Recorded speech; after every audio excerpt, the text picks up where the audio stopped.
Yeah. Well, listen to it, not Thank you. Listen to it, not. Fine. How you doing? Alex Perot with Yes. NTV Houston, and I have one question for you. Sure. How do you believe this meeting went today? I thought it went very well. I mean, it's always good when you get out in the community itself and listen. You know, people have questions, they have concerns, they've got their own comments, and sometimes, you know, you just need to come sit down and listen to the questions that they have or what's on their minds. And Fort Bend is critically important, very important. And if for those of us who represent the city of Houston, you know, sometimes people in Fort Bend feel like they're the stepchildren. You know, that if they're not within the 16 loop, that those of us who represent them at the city level in the city of Houston, that we don't see them and appreciate them. So I thought it went very well. Let me compliment the county judge, KP George, for convening all of us, and really, very much appreciate being here. Very good. Thank you very much. Thank you. Thank you, guys. Thank you. With all the elected officials, all the department heads that are here. Once that happens, we will start going through the questions and answers. And I really ask, because we do have a lot of questions in limited time, is, you know, when I call you up to the mic to ask your question, please only take 1 minute. And anybody helping answer the question, you know, please limit your answer to about 3 minutes so that we can have as many questions as possible that are heard. So without further ado, we'd like to kick it off with our county judge to give an opening prayer. If you could please stand.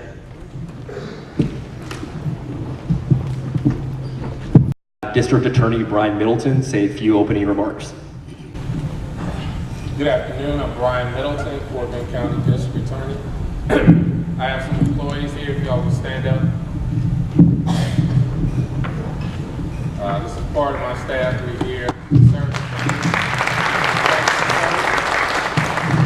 Thank you for coming out. I can tell you your comments will be well received, and we're here to serve the community. Next, we'll have State Representative Ron Reynolds provide a few words and also recognize our elected officials. Good evening. It is such an honor to be here. I drove back in from Austin, and I'm so delighted to see so many of our constituents to come out. I'm proud to serve in my 5th term as state representative, to be back in the school that I hold near and dear to me. And it's great when we can have different stakeholders come together collaboratively to hear the concerns and address your concerns. So hopefully you'll leave tonight empowered and engaged, and we can continue to work together to make our community the best place to live, work, and play. I'm honored tonight to be joined by other elected officials who I've been tasked with introducing. We have Bill Rickard, who is our Fort Bend County Treasurer. Bill Rickard, I know I saw you. Where are you, Bill? Okay, Bill, thank you for being here. We have HCC trustee Nita Sane. I know she's here on the front row. Thank you, Nita, for your service. We have Stafford City Council member AJ Honore. Where are you at? I know I saw AJ in the back somewhere. AJ Honore, thank you for being here. We have, they gave me candidates too, John Menifee, candidate for the 9th Congressional District. We have our Fort Bend County District Clerk, Beverly Walker. Thank you, Beverly. Well, I'm gonna announce her, but she's gonna announce herself. Councilwoman, whose district we're in, District K, Martha Castex Tatum.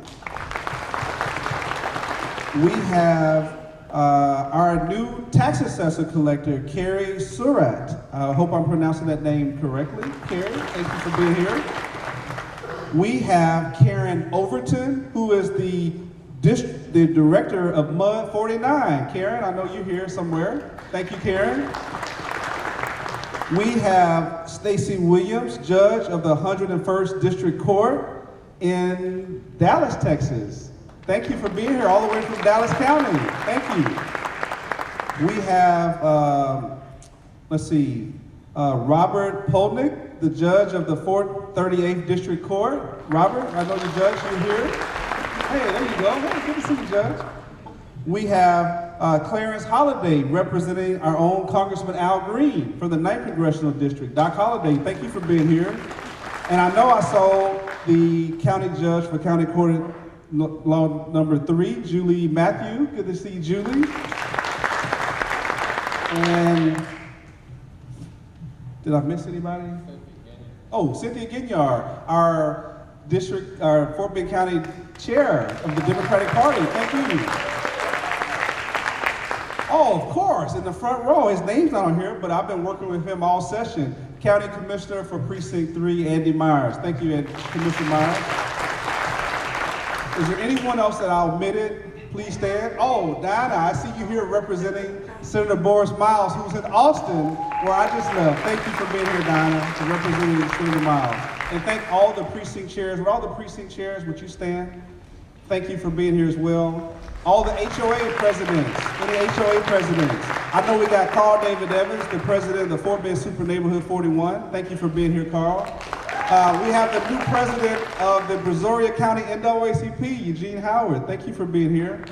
Am I missing anybody? Good evening, everybody. How y'all doing? I'm Constable Darrell Smith of Fort Bend County Precinct 2. And I just want to recognize some of my staff that I got back here. Is my Chief, Roger Garner. My Assistant Chief, Sharon Arnold. My Captain, Yvette Kelly. I have one of my sergeants in the back, Sergeant Smith. We have Sergeant Jackson out front passing out material, and a lot of other, my deputy and reserve deputy here. I just want to say thank y'all for giving me the opportunity to be here. Thank y'all for giving me the opportunity to serve y'all. We're working hard every day to try to make Fort Bend County Precinct 2 the best precinct in Fort Bend County. So I just want to say thank y'all very much. And then next, as we're in Precinct 2, I'd like to welcome our County Commissioner, Precinct 2, Grady Prestige. Good evening, everybody. Grady Prestige, Fort Bend County Precinct 2 Commissioner. I have a few staff members here, Maurice Lewis and Brenda Patton. We're here to serve you. Thank you. And then next, the district we're in, the council member for District K, Martha Kasich Tatum. Good evening. It's a great day in District K. Yes, always looking to have a great day in District K. I'm Councilmember Martha Castex Tatum, so honored to be here and to have served you this last year. Looking forward to hearing from each of you. Want to make sure that the District K office is meeting and exceeding all of your needs. If we can be of any assistance to you, please do not hesitate to contact us. I forgot a staff member, Felicia Smith. I gotta go back to work tomorrow. And I see Xavier Herrera, who's also the Vice President of the Stafford Municipal School District. Xavier, you didn't raise your hand, you're here. I know you work for the county judge, but thank you for your service. And I also want to recognize my district director, Rosalind Gary, and my legislative director, Anthony Collier. Thank you. Thank you. And then next we'll have our mayor, Houston City Mayor, Sylvester Turner. Thank you. Thank you. And so to all of the elected officials, all the precinct judges, and it's good to be in District K, with Councilmember Martha Castex Tatum, and it's especially good to be with each and every one of you. Look, I look forward to your comments, look forward to your questions, and it's just good to be back here at Willowridge. Thank you. And then next we'll have our county judge, KP George. Good afternoon. It's an honor and privilege to be here. I don't know you realize what you did last year, November 6th. You changed history in Fort Bend County, and you did, and Precinct 2 was the instrumental factor, influenced that change, and you should be all proud of what we accomplished, and that is absolutely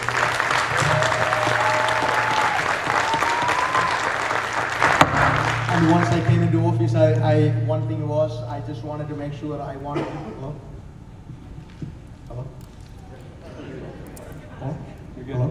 Yeah. I just realized, it is important to have communication. It's important to have that dialogue going with our community. And that's the reason why we started something called our listening tour. This is 1.0.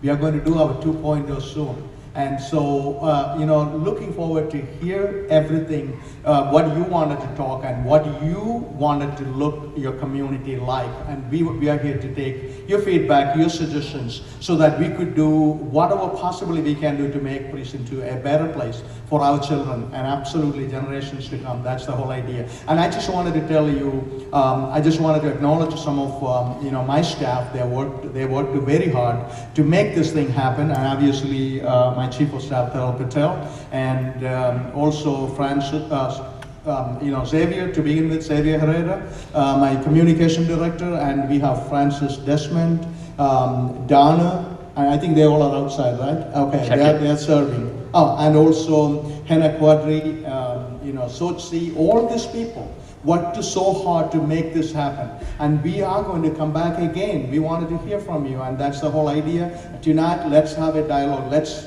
begin this dialogue. Thank you. Thank you. And, I'd just like to start off our departments by making a comment and saying a lot of the people you're about to hear from are not necessarily the ones on the front pages or, really have any kind of public eye, but they're the ones that make sure Fort Bend County runs smoothly, whether it's an emergency or a normal day-to-day. So I'd like for, one by one, our department heads to come up, introduce themselves, and give a very quick overview of what they do. We'll start off with our wonderful Drainage District Engineer, Mark Vogler. Thank you. I'm Mark Vogler with Fort Bend County Drainage District. I got one of my staffers here, Randy Wilkins, came along to help us out today. Drainage District in Fort Bend County has a series of creeks and streams over 600 miles worth. And our responsibility is to maintain those streams to their existing capacity. We mow them, we spray them, we desilt them, we repair erosion. We also work with the developments on their drainage plans and with the county engineering department, as well as other departments on drainage related issues. Thank you.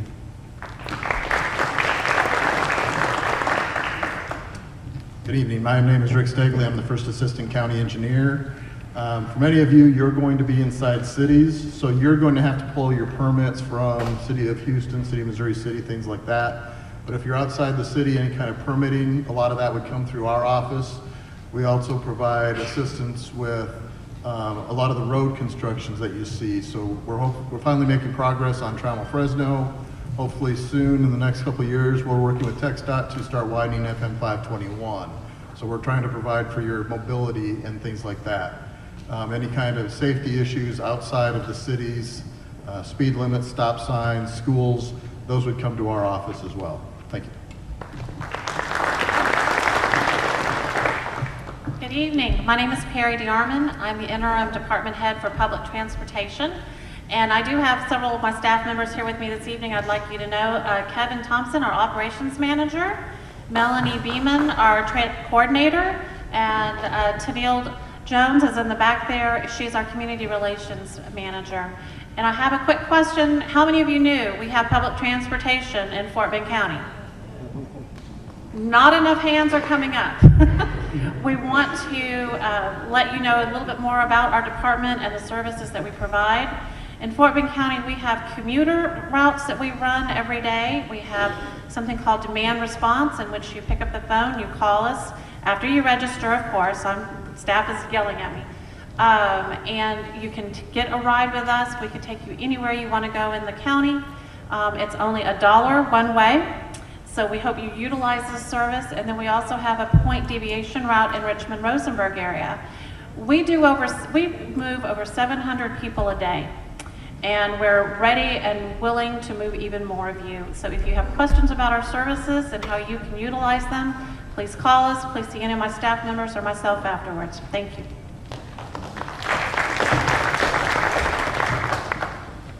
Good afternoon, everybody. My name is Rodney Grimmer. I'm here on behalf of our director, Mark Flathouse, that couldn't make it tonight. I'm part of our Homeland Security and Emergency Management and also our Fire Marshal's office. We handle most of our natural disasters and disasters throughout the county. So if you have any questions, let me know. Thank you.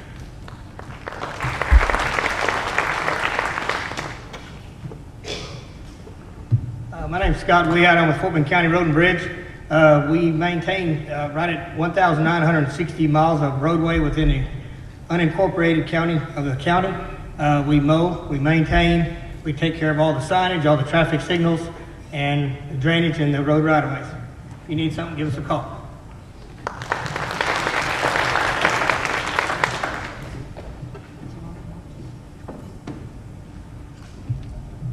Good evening, I'm Mike Davis, Fort Bend County Parks Department. Here in Precinct 2, many of you know that Kitty Hollow was one of our first parks in Fort Bend County, and it is our flagship park. We average anywhere from 3,000 to 5,000 people a weekend. We really enjoy you all coming out and enjoying yourself. So if there's anything we can do for anybody, just let us know.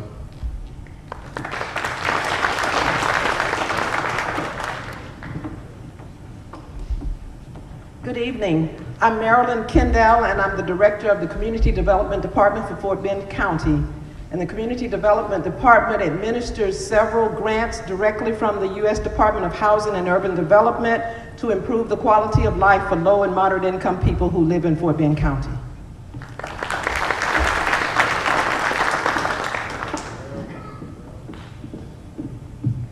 Good evening. I'm Carrie Surratt, the Tax Assessor Collector for Fort Bend County. At our tax office, we collect for the county taxes as well as all of the school and city taxes in the county and quite a few MUDs and LIDs.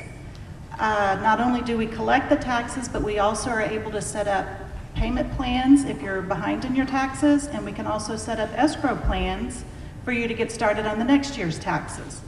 In addition, we process registration renewals for your vehicles and title transfers. We have several auto experts as well as property experts in the back of the room as well as the front of the building. Please stop by and give us a call if you have any questions. We're here to help. Thank you.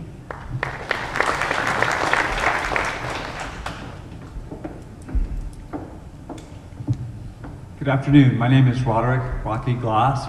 I'm the Chief Public Defender of Fort Bend County. We have a public defender's office that actually represents mentally ill people as well as trial cases. We have investigators and social workers and case managers.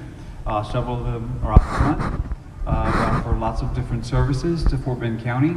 So if you can't afford an attorney, Fort Bend County does have a full public defender's office that can actually represent you. Thank you.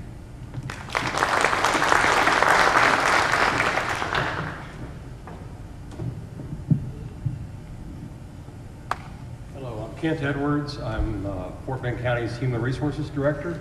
If you or someone you know is looking for a great job and amazing benefits, go stop by the table out in the lobby, see our staff member Carolyn Manville there, and she'll take good care of you. Think of the county if you're looking for a good place to work.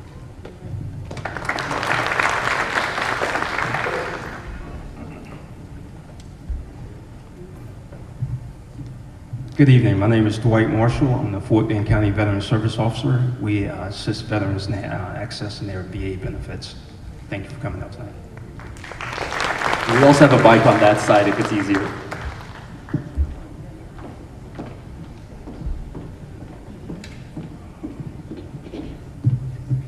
Good evening. I'm Dr. Connie Almeida, and I'm the Director of Behavioral Health Services for Fort Bend County. We provide mental health services to the courts and work very closely with our criminal justice partners in our courts to identify people that have mental illness that are in our jails or involved in our courts.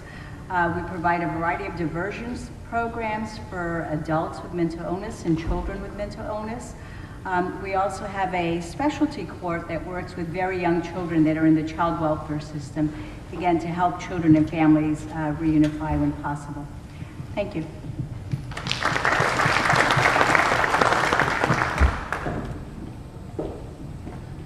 Good evening. I'm Dr. Mary Devine Kendrick. I'm the Director of Health and Human Services for Fort Bend County. Our responsibility is to provide education, information, and services to help keep our residents healthy. And I'd like to start off by introducing our staff. So let me start with our Chief of EMS, Greg Temple. Our Deputy Director, Kay Reynolds. Our Director of Indigent Healthcare, Martha Hernandez. Our Director of Clinical Health Services, Nombe Bitendelo. Our Director of Social Services, Ana Gonzalez.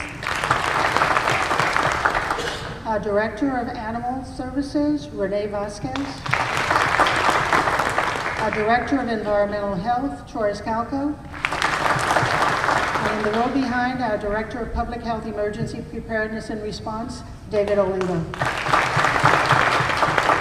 And we have additional staff with us. Our job is to work together with our partners and community members to do everything we can to keep ourselves healthy. Thank you.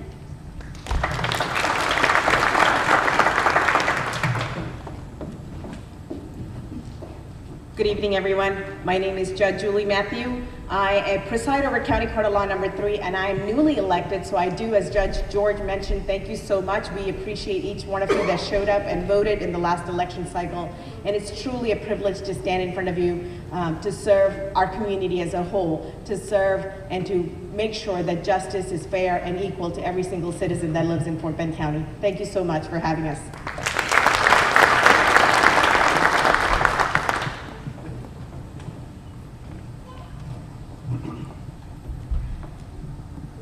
Okay, and last but not least, I'm Robert Bromwich, judge of the 458th District Court. And like Judge Matthew, I was also elected recently in last cycle, 2018. I appreciate your vote. And again, here to serve. Thank you very much. Thank you. And just as a brief roadmap as we get started with the question and answer section, what I'm going to do is I will say the name of the person and the topic of the question. And if it's directed towards a department head, I'm going to encourage you to come to this side or that side, whatever side is closer. If one of the elected officials wants to answer, if it's in your purview, you have a mic next to you and you're more than welcome to utilize it. So without any further ado, we're going to start the Q&A part of the listening tour. First, I'd like to bring up Veronica Pina from Ridgemont, Precinct 2023. If you could come up to the mic and tell us your question about diversity in government. Veronica, are you here? Yes.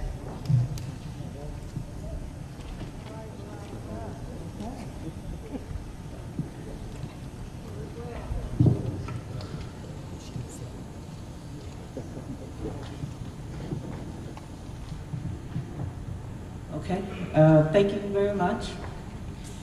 Precinct 2023, Ridgemont. And I want to thank everyone for being here tonight. My question is County Judge KP George. The 2018 election was a historic election in changing the face of government in Fort Bend, Houston.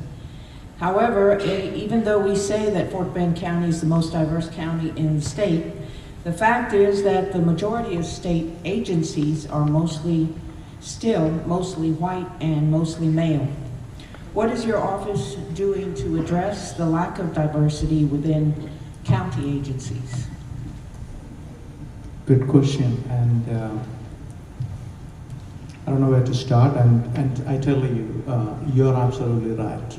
Fort Bend County is the most diverse county maybe in the country, with 118 languages are represented, one of the fastest growing, well-to-do, and it does not reflect, and I'm here to confess, and I tell you, it doesn't reflect the diversity when it comes to the workforce, and we are working, and absolutely, and looking forward for your support and your advocacy in that area. And so we are already started that dialogue, and we will, and obviously when it comes to, this is government you're talking about, right?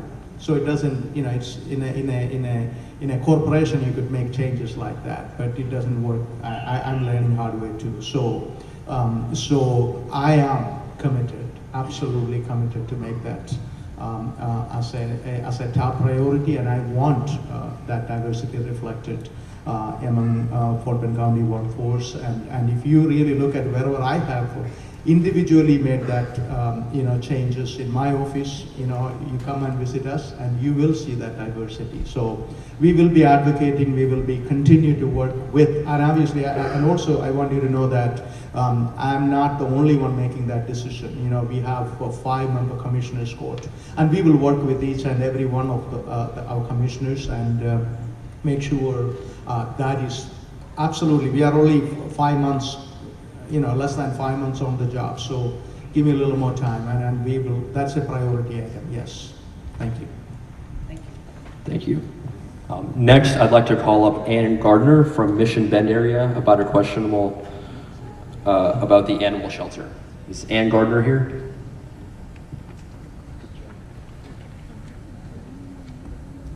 Thank you. This is a question for Dr. Kendricks. It's a two-part question. How will you improve your customer service, and how will you attract volunteers and partnership with rescue organizations and businesses when you have a record of ignoring emails? I have at least 30 emails I've sent to you, Ms. Reynolds, between 2013 and now. So what's your personal knowledge of the tried and true no-kill methodology? During previous listening to us, you've answered similar questions by talking about working with national groups 2 years ago. I'm not asking. Sorry, we can't hear you fully if you're a little closer to the mic. I'm sorry. Did you hear the rest of it, the beginning? We heard you. We heard. So I'm not asking you about what you did 2 years ago. I'm not asking about shelter operations. I'm asking about your personal knowledge and involvement, Dr. Kendricks. Have you attended any no-kill conferences or toured the No-Kill Friends for Life facility in Houston? I'm just wondering what your knowledge is of the no-kill shelter. So I'll try to summarize, and it's about customer service and regarding the animal shelter and the changes that have been made. Dr. Kendrick, if you could provide a few answers to that. So the question was about customer service? Yes. I've emailed you over 30 times since 2000. Customer service, communication. I've emailed you over 30 times since 2013. You replied 4 times. So I'm asking, are you replying better to rescues that want to work with the shelter? What's the communication protocol? Okay. I'm going to apologize up front because I still can't hear or understand what you're saying. We do have our director, Renee Vasquez, who's our director of animal services, and I think you know Renee pretty well. He is here and can assist with that. We do have a phone line that's staffed by a receptionist the entire time, and we have staff that take the questions that come in and follow up with answers if it's not handled immediately. If there are any, we spend a lot of time on Facebook trying to really push out as much information about the animals in our care. We partner with a lot of our community partners in fostering. We have a good number of volunteers. We brought in external groups well known in the animal community to assist us in looking at the services we provide and making improvements based on their recommendations. I think Renee has been doing a stellar job in addressing the kinds of issues that we faced over the years. And so between Renee and me and the rest of our staff, we're more than pleased to talk with you after this if you've got some additional questions. But I apologize, I still really couldn't understand what you were saying. Well, I was asking what your personal knowledge is of the no-kill movement. And if you've been... Of the no-kill movement. If you've been to one of their conferences, if you've toured a no-kill shelter here in Houston, because you're the management, right? Renee is under you. Doctor, if you could move the mic up. Yes, correct. Currently, we have a greater than 90% safe rate over the last 9 months of our animal services shelter, and that's for all animals, both dogs and cats. Our staff are attending the conferences, including the no-kill conferences. We review all of the materials and keep updated on the no-kill community. We spend a tremendous amount of time with all of the animals that we come in trying to get them out.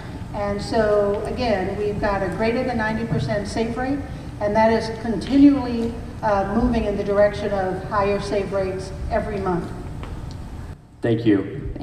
Again, we have a lot of questions and limited time, so we're going to be mindful of that. What I'm going to do is invite up the next couple of speakers, and we'll go in that order. I'm going to call up Sandra Weber Fullerton, then Willie Fraser Sr. Thank you.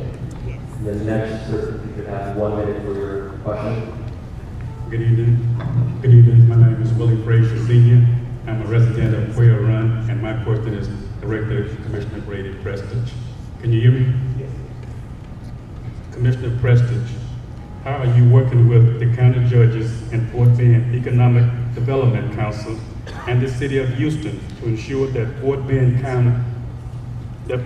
Houston is in a positive, position to take advantage of the new tax credit opportunity zones?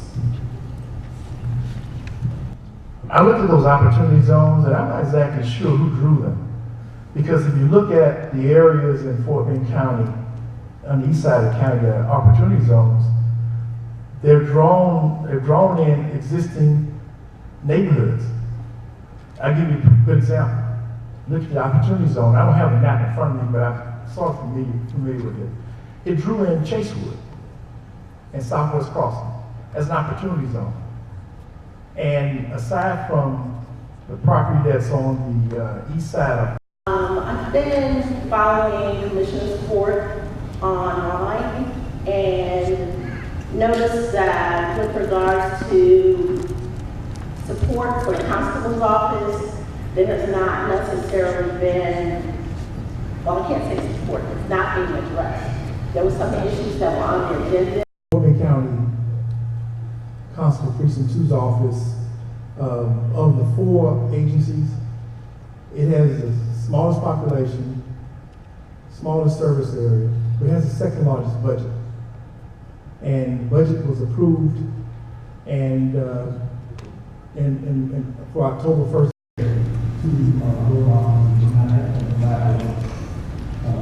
but the Commissioner's Court takes 3 votes to get something done. And when you try to amend your budget outside the budget year, but there's a growing effort to try to make it happen. What it is, and I'll try to give everybody a quick 2-minute explanation. People who have who sell property, and instead of to avoid paying taxes on that on the gains from that sale, they get an opportunity to invest in projects in these opportunity zones and get a preferred rate of return and preferred treatment, such that the gains they make from that investment are free from federal taxes. And so it's an incentive to have money in the private sector go in to rebuild certain communities. But unfortunately, in Fort Bend County, the opportunity zones are not in areas that need that type of assistance. Thank you. I'm going to call up the next 3 people, first being Shirley. If you can't convince the homeowners association and the civic clubs that low-income housing is right for the community, then you would not support it. My question is, why now? Have you changed your opinion in support of this in communities that are against it? No, my position has not changed and is still very much consistent. When I came in office as mayor, I did block a housing project that was already on the desk when I came in. And HUD, Housing and Urban Development, came down hard on me and criticized me, said that I had violated their rules. We fought back hard, and then we entered into a consent decree with me being mayor. As mayor of the city of Houston, we are limited in terms of what we can reject. Otherwise, we will be in violation of HUD's rules. So when these various developments come before the city, and it's a different role that I'm in now as the city, we are limited as to what we can say no to. The city of Houston does not issue tax credits. Those tax credits are issued by the state. And so we are limited. We can either say yes, no, or no objection. And then those projects, those developments will go to the Texas Department of Housing and Community Development, where several of those projects are now. And then it's up to the state to decide whether or not those tax credits would be issued or not be issued. When I was in the legislature, for example, and when those projects came to the state level, then I fought hard against if it was something that the people in my district did not want. But that was not on the city level. I was a state representative and the role was different. And so, for example, now, if the Texas Department of Housing and Community Development says no, those projects do not move forward. If the Texas Department of Housing and Community Development says yes, and then they come back to the city, and those projects are in need of additional funding in order to get done from the Community Development CDBG block funding, then it is at that point that I can say no, the city is not going to put any dollars in that project. It is at that point that I can attempt to block. But I can't block it initially. We're very restricted. Legal will not allow us to restrict those projects. They must go first to the state, and then they may come back to us for funding. I do have the authority to say yay or nay on the funding. Okay, thank you. I hope that explains it. It does. So if those projects, for example, and I think there are 4 or 5 that are scheduled to go before the Texas Department of Housing and Community Development on tomorrow, okay? And I'm hopeful on tomorrow that those projects, many of them will not get the green light. But if by chance, let's say 1 or 2 or 3 do get the green light, and they come back to the city and they need funding from the city, then I have the power then to say no. Okay, thank you. Thank you. And I will say no. Thank you. So this is a very common topic that's for a lot of the members on here, so I'd like to take a second to address a lot of the questions that are here by comments from our council member, as well as our state representative, to which a lot of them are directed. So if you could provide just an overview of the situation and the current news on this, we would all be appreciative, because there's a lot of questions about it. About the tax credit housing? Absolutely. Many of you know that our office held a community meeting, and we had some of the developers come and present their projects to the community. There are a couple of projects that the community is all on board for. There are some projects that the community is not on board with. The same goes for what Mayor Turner said. If they get accepted by the state and come back to the city of Houston, we want to know, which projects you support, which projects you don't support. I'm voting to support the projects that the community wants. And if the community says we want this project, then that's the one we want to support. If the community says we don't want this, we don't think that we have the capacity on our roads or whatever the reason, then I won't support it. And let me just say, you have to deal with these projects one at a time. Each one has to be looked at separate and apart from the other. For example, there's one project, for example, it's the Edison right. Edison Law. Now that is one project that I've heard from that people are supportive of, that they want that project. I don't want it, everyone. Okay. All right, there's some who want it, there's some who don't. That's what I'm saying. Each project has to be viewed individually. But all of these projects are before the Texas Department of Housing and Community Development right now. Okay. Thank you. Hello, my name is Regina Gardner, and I want to ask a question that's related to that in hopes that you can share some details so that the community can get a clear, detailed understanding of information around tax credit housing. Okay, this question is for Mayor Turner. HUD has found that the majority of low-income tax credit developments were located in majority-minority census tracts. What is the city currently doing to reverse this trend? And let me just say, this is a little bit more complicated than what may appear. HUD initially took the position that you could not build, they did not want you to build affordable housing, okay, in areas that were underserved, under-resourced minority areas, okay? And essentially what they initially said to the city is that you can only build these affordable housing developments someplace else in what they describe as opportunity district. I disagree with that philosophy, okay? I do not believe, for example, that I have to, in order for people to participate in the American dream, that I have to only build housing someplace else. That I have to move people out of, for example, an Acres Home, or Fifth Ward, or Sunnyside, and move them someplace else. And so it's the type of housing that you build. And if you build housing that nobody wants to live in, then it's not helping any community. So it's the type of housing, and you have to make sure that the housing is transformational. There needs to be housing everywhere, but it needs to be quality housing everywhere, not just any type of housing. And so that's where HUD and I have gone back and forth. That's where we've gone back and forth. And that's why the city of Houston entered into a consent decree, voluntary consent decree, with HUD. Now, if we categorically rejected every development that came to the city of Houston because people didn't want them, and we categorically rejected, then HUD could step in and cut off all community development block grant funding to the city as a whole, and everybody would suffer. So it's a very delicate balance on where you build housing, because every community in the city of Houston, we need housing. I'm a strong proponent of single family housing, not just the multi-family, but single family housing. And so the priority of my administration is building single family housing. But at the same time, there are multi-family units. If they are done right, okay, if they are done right, then they can help to uplift the community and not bring it down.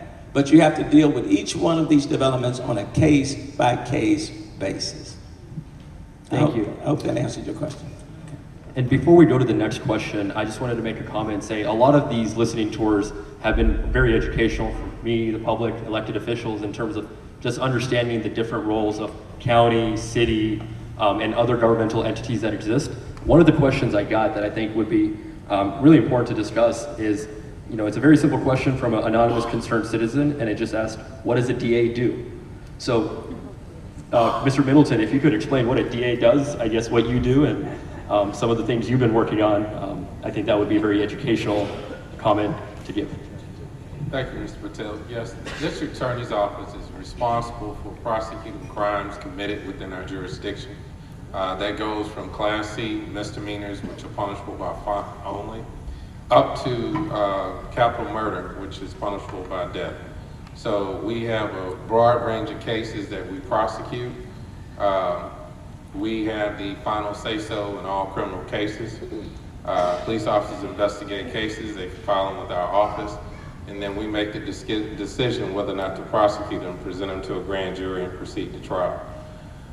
So what my office has been very diligent in doing is criminal justice reform, which includes changing and addressing bail reform issues. With the county has come up with a comprehensive plan for addressing that issue, which is in compliance with recent Fifth Circuit precedent requiring us to make certain decisions and allowing people to get out of jail without posting a cash bond. So we've been moving forward with bail bond reform. We've introduced a number of programs called pretrial diversion. Pretrial diversion is a process where people who are charged with low-level offenses are eligible to complete certain conditions and avoid the collateral consequences of a criminal conviction. People who have criminal convictions routinely have difficulty finding jobs. So we screen individuals, and if they qualify, then we allow them to enroll in a pretrial diversion program. We have a pretrial diversion program for marijuana. We have a pretrial diversion program for cannabis oils and waxes, which includes felony offenses. And we also have a pretrial diversion program with DWI. Soon we'll be releasing the details of a pretrial diversion program involving retail theft. But we are doing everything in our power to, one, keep the county safe, and also to administer justice in a way that's both fair and economically prudent for the county.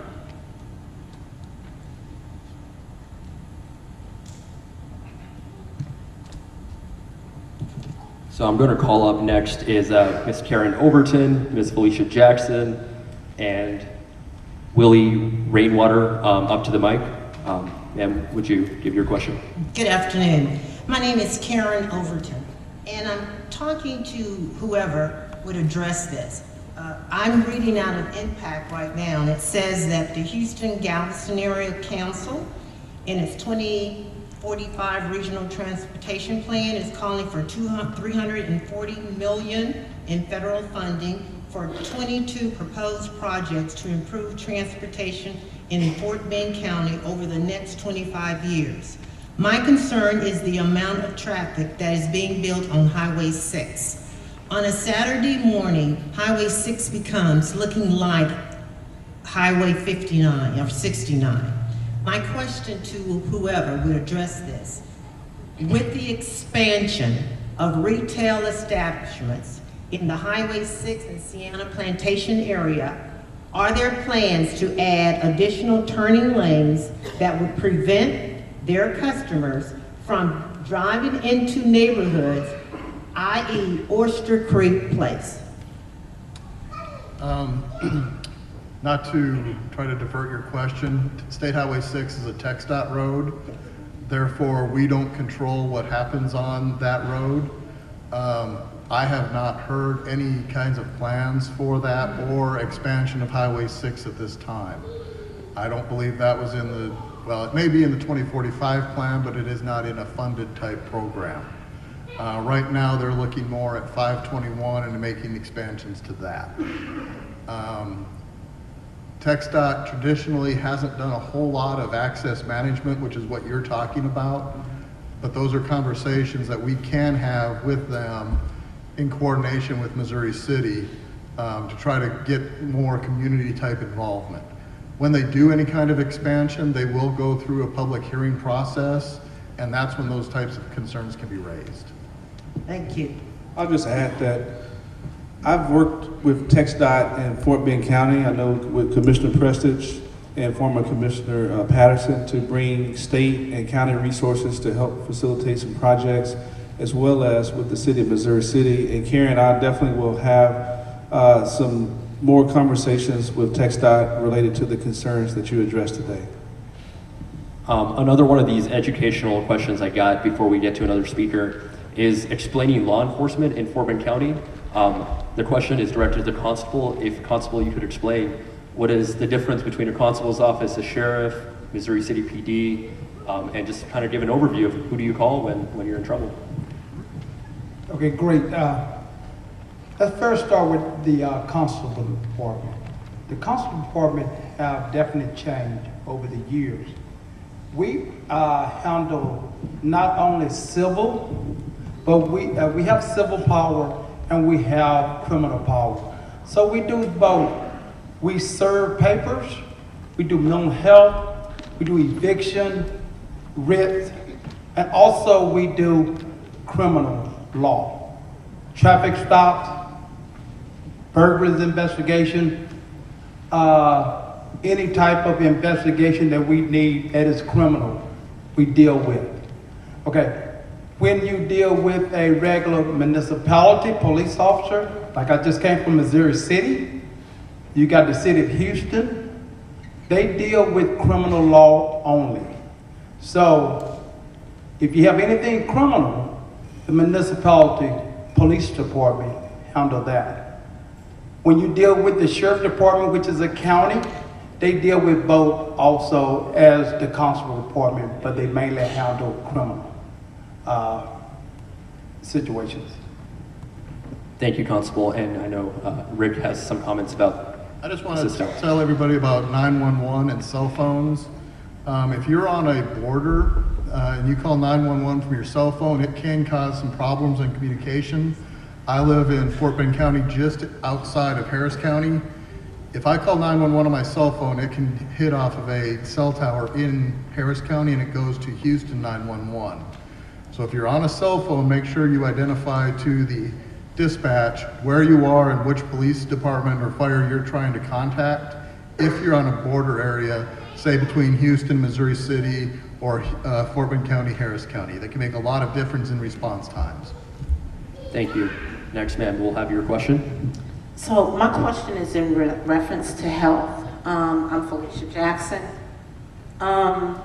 And it's mainly more about like air quality and what are we doing at a county level to really kind of preserve the air quality that we had. I know last year or a year and a half ago we had the gas leak with the development or right here off of the Beltway. And as we continue to grow in the county with the number of people here and the number of cars that are people driving, are we looking at things in terms of what we can do to preserve the air quality here in Fort Bend County? And are we looking at instruments and other things that we can do in reference to that? While the county's coming up, I just want to take a quick stab. I serve on the House Environmental Regulation Committee, which has jurisdiction over the TCEQ, the Texas Commission on Environmental Quality, which is the state agency that is administered with monitoring air quality. And we have had some conditions. One of the conditions, I had TCEQ, they were on the ground with the Railroad Commission when they had the oil spill there on Texas Parkway.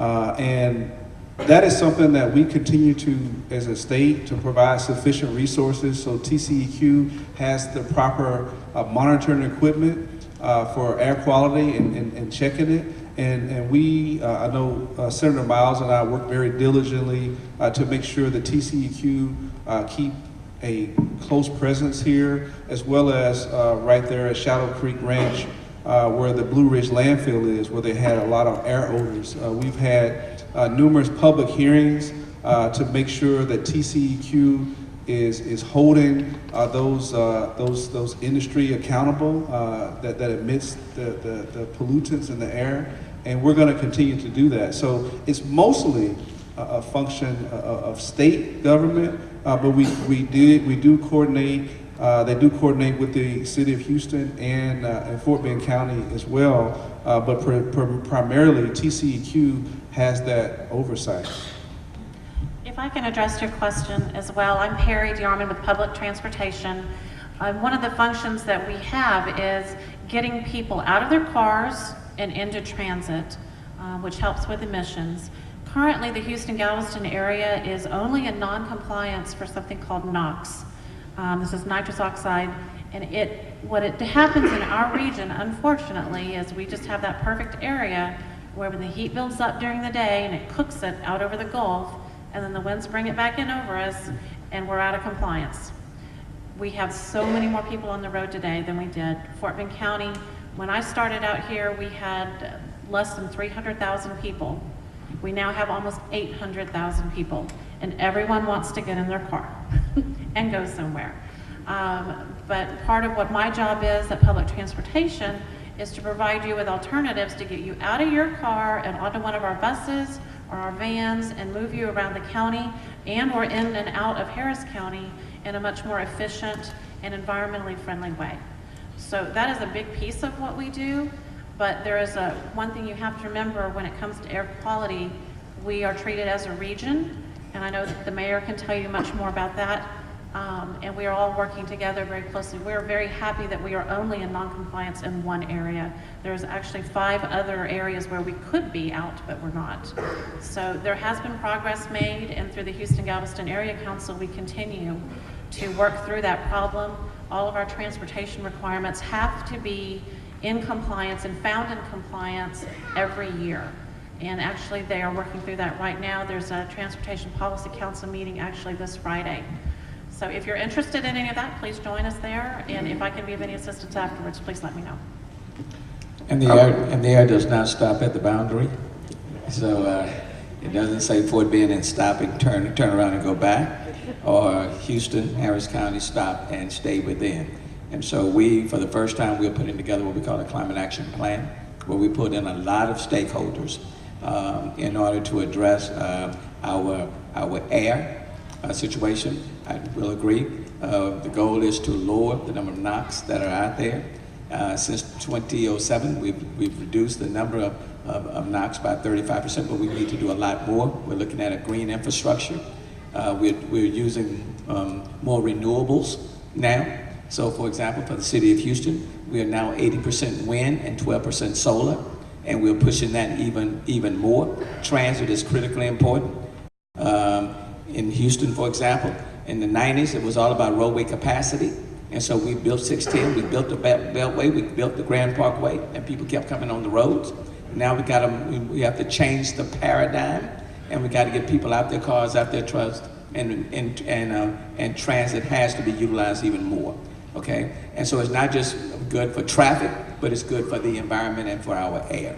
So we are changing the paradigm, okay? We're changing the paradigm, and we have signed on to what we call the Paris Accord, even though the federal level have said that they don't believe in science and all of that. We still believe in science because the reality is that it's creating these storms coming with greater intensity and frequency, so we have to do things differently. And it's going to take a regional, statewide approach in order to do it, in order to clean up the air. Thank you. And before Mr. Rainwater comes up, I'd like to invite Phyllis Bailey, Dion Wright, and Larry Blackmon to the mic. But do we have Willie Rainwater? I even campaigned on it. It was very close to my heart, and I felt we could do a better job than we did in the past.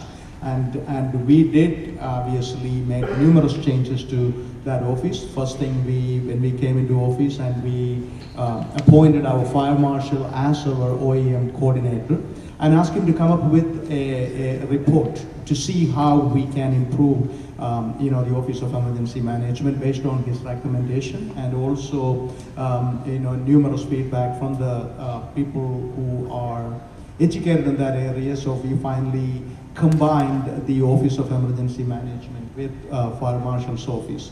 What does that means to you as a citizen?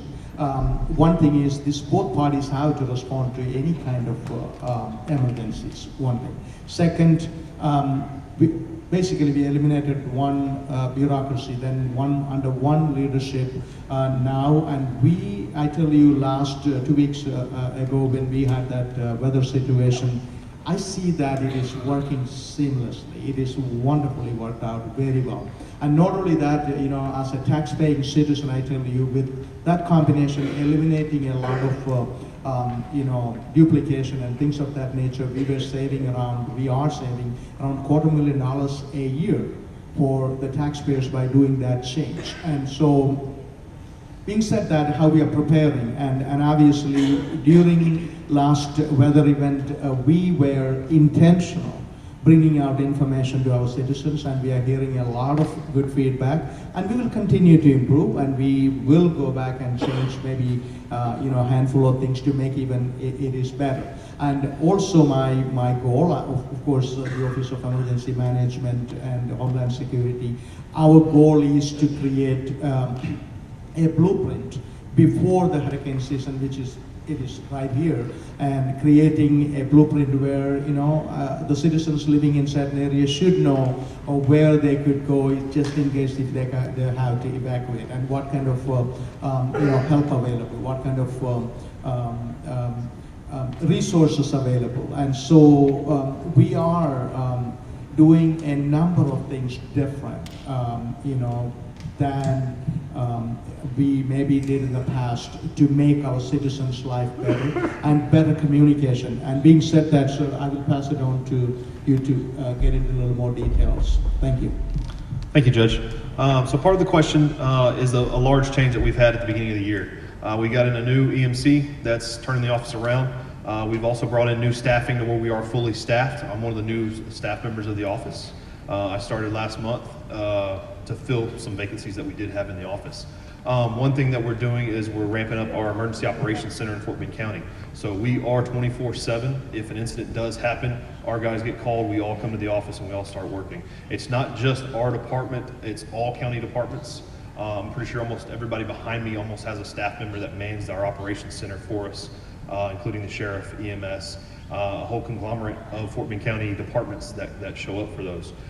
So we are checking all of our systems. We are making sure that everything's ready to go in the event there is an incident like a hurricane, to where we can be ready in less than 30 minutes to an hour to get our Emergency Operations Center up and running, and to get that information out with our public office, our PIO network, to push those calls and those alerts out to you.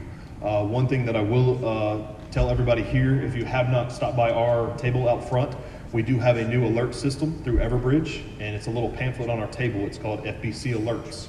What you can do is, if you live in Fort Bend County, okay, even in the Houston side, you can text and get email alerts on those alerts that we send out. So in the event we do have information that the judge's office in Fort Bend County needs to push out to our residents, that information will be sent out through Everbridge, kind of like the federal alerts that you get over across the TV. This will be across text and email.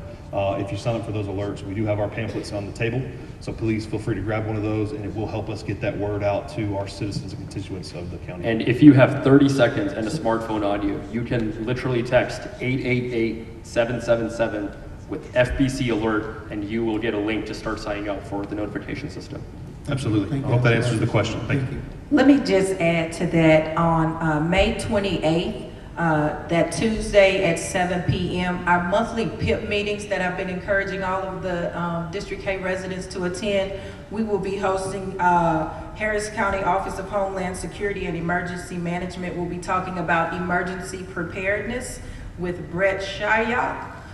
He will be there. I think it's important with hurricane season starting June 1st officially, that if you are available to attend that meeting on May 28th at 7 p.m., that you do attend. I think he will be giving out a lot of tips and what we need to do to be prepared. So if we do have to spring into action once the emergency officials say so, we'll all be prepared and not be trying to scramble at the last minute to get prepared. Again, that's on May the 28th at 7 p.m. and it'll be at the Southwest HPD substation on Natita, and we just posted that today on our City Council website.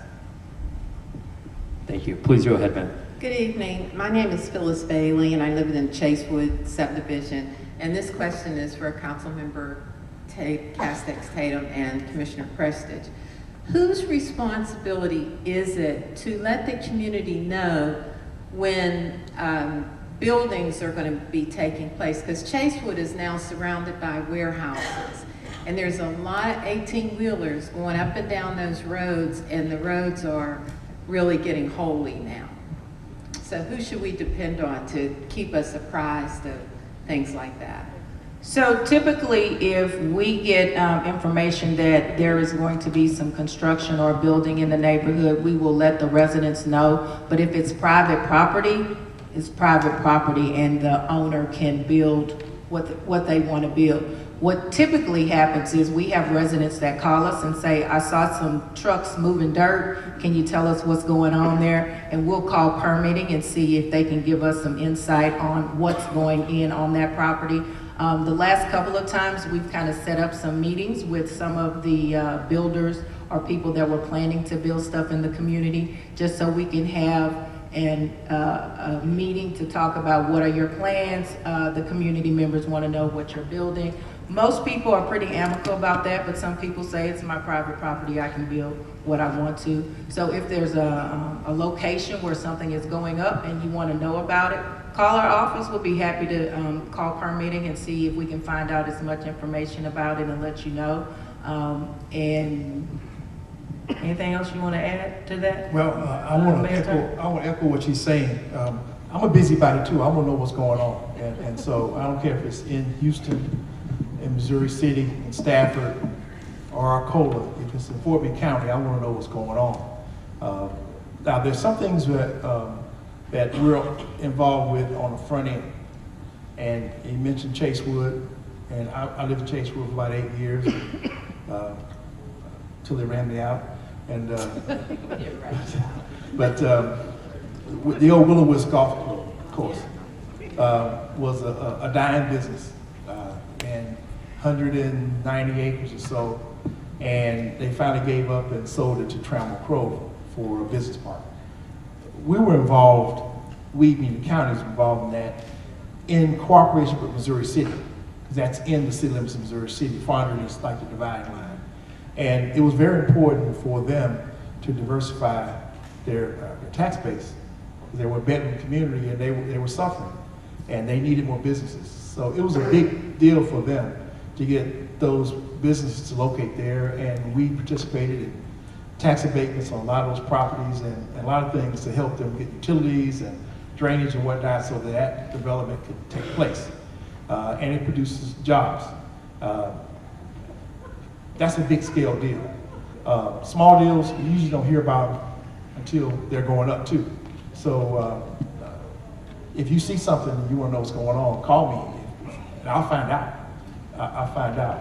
Usually by that time it's already going up, but it's good to know what's going on. So what's that construction that's right in back of Chasewood on Fondren between Chasewood and Chase Wynn? What is that going to be?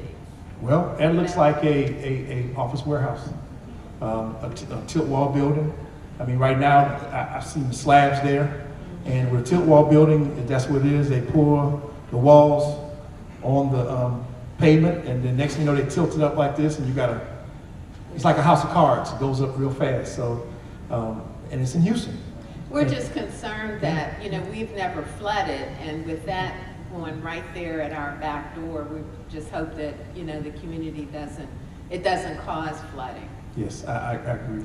Phyllis, you can also touch bases with the Department of Neighborhoods. I think that Takasha Francis, is Takasha still here? Yes. Where's Takasha?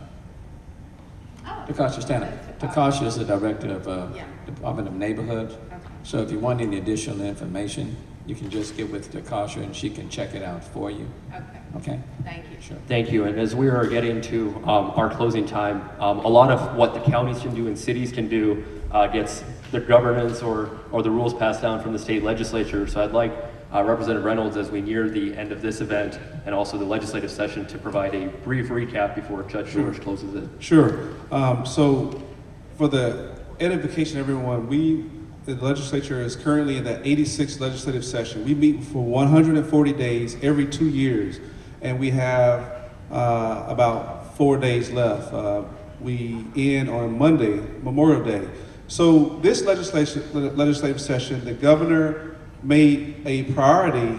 Some of the things that we hope should be priorities to everybody is public education. So one of the biggest pieces of legislation to help reshape, and here we are at Willowridge, Ms. Collins, is House Bill 3, which is a school finance bill. One of the things that I've been fighting for, and I know Mayor Turner, when he was in the legislature, is full-day pre-K, and that is in House Bill 3. It would add $9 billion to our public schools, and it would substantially help Fort Bend ISD, HISD, Stafford Municipal School Districts. All of our school districts would be greatly impacted once we're able to pass that bill. Another of the governor, the speaker, all of our priorities is to address the rising cost of the property tax. I mean, many people are losing their homes because of the rising cost of property taxes. And so we have in House Bill 3 some relief for property taxes, but to be honest with you, it's not enough.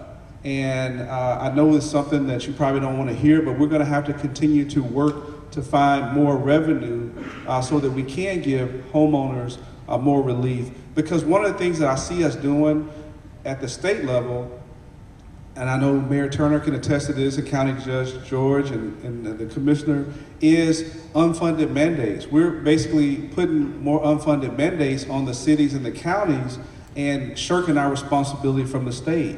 And we're also taking away local control. That is something I'm very concerned about this session, is you have a bill that would basically tie the hands of the cities when it comes to revenue caps, which would then impact their ability to hire police and fire. And so that's a concern. Some of the other things that are really good and positive is mental health. Mental health is the elephant in the room that a lot of times doesn't get addressed. When you see these school shootings, usually mental health is somewhere associated with the trigger person.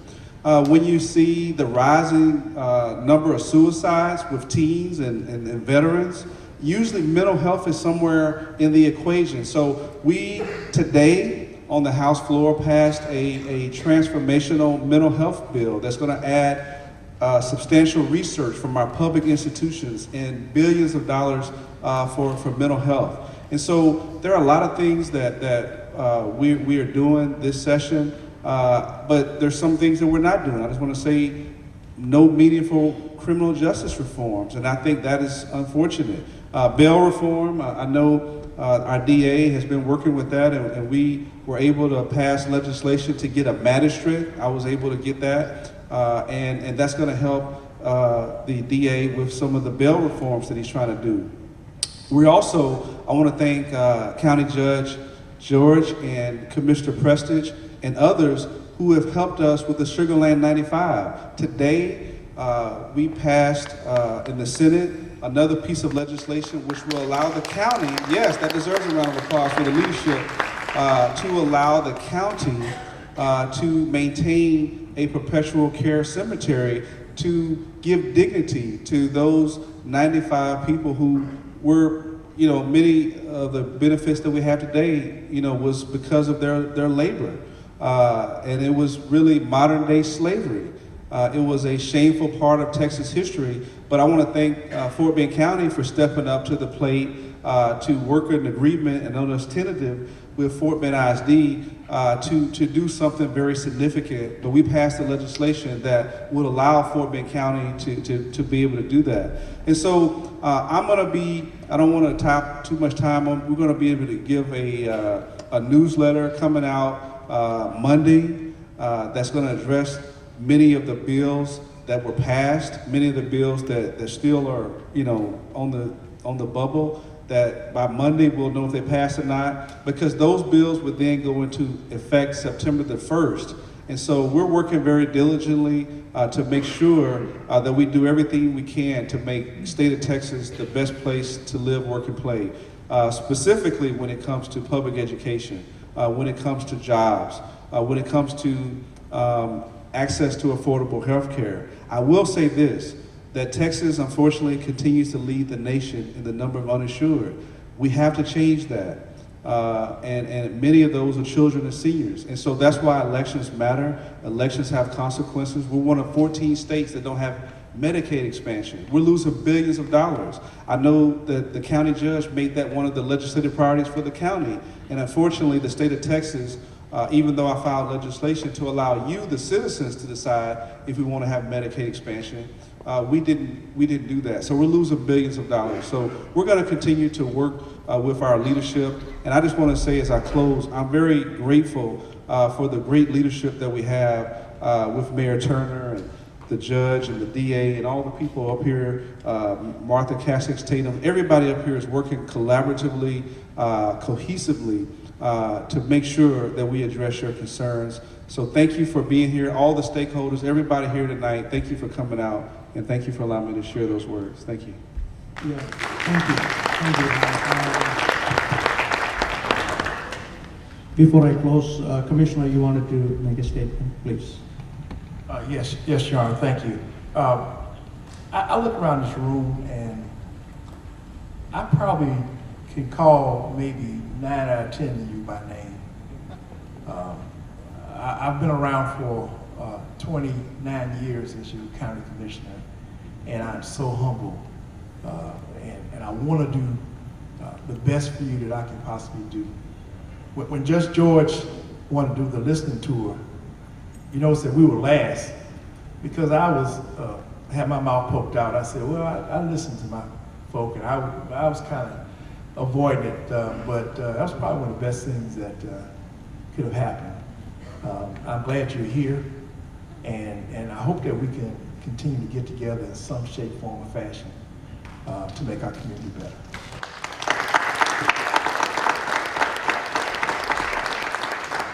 Thank you, Commissioner. I just wanted to close by saying this. Numerous things, obviously, Ron mentioned. First of all, I wanted to thank all the elected officials here. You take the time out of your busy schedule and being here for this interactive session. And also, we sometimes forget the fact that Fort Bend County have maybe around 2,800, maybe close to 3,000 staff.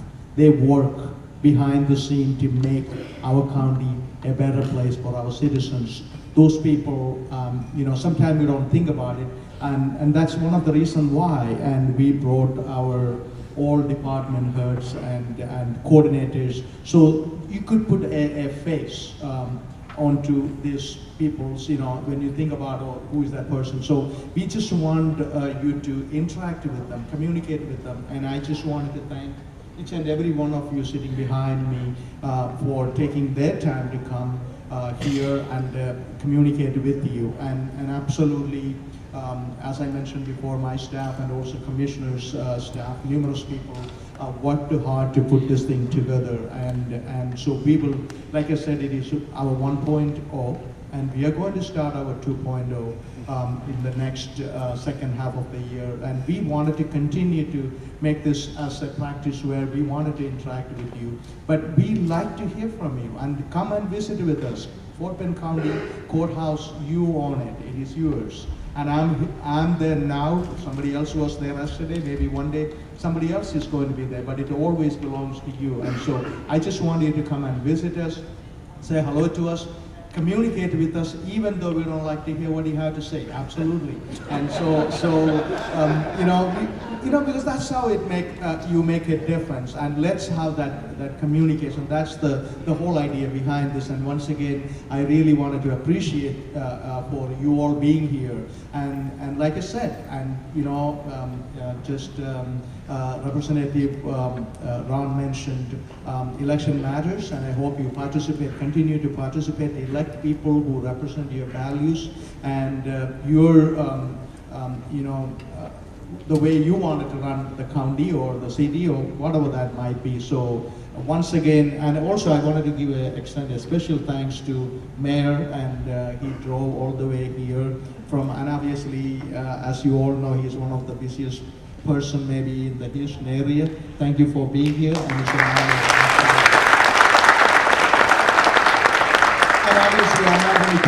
I'm not going to talk about everybody. Every one of you all are important. And thank you for being here once again. And we will be here if you have some questions one-on-one, you wanted to interact with us, we will be here to communicate with you. I'm looking forward to have this conversation continue so that we could do a better job to make Fort Bend County a better place. Thank you.